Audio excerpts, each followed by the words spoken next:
রমজান এমন একটা মাস যে মাসে আল্লাহ রাব্বুল আলামিন আমাদের জন্য সিয়াম ফরজ করেছেন। এই মাস কোরআন নাজিলের মাস। এই মাসে বেশি বেশি কোরআন তেলাওয়াত করতে হয়। আসুন আমরা হাসরের মাঠে কি আমাদের জন্য সুপারিশ করবে একটু জেনে নেই।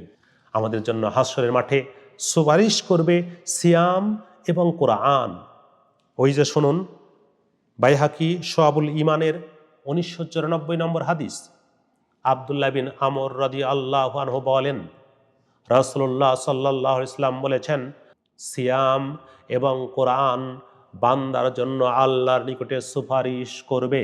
সিয়াম বলবে, আমি এই বান্দাকে দিনের বেলায় খাদ্য প্রবৃত্তির চাহিদা থেকে বিরত রেখেছি, যৌন সম্ভোগ থেকে তাকে দূরে রেখেছি, অতএব আল্লাহ তার ব্যাপারে আমার সুপারিশ কবুল করুন।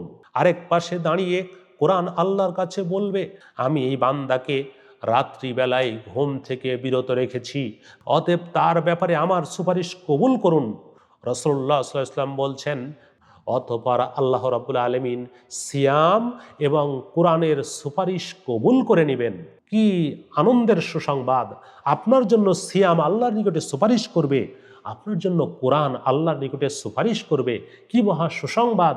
এই সুসংবাদের বিনিময়ে, এই সুপারিশের বিনিময়ে আল্লাহ রাব্বুল আলামিন আপনাকে জান্নাতবাসী করবেন।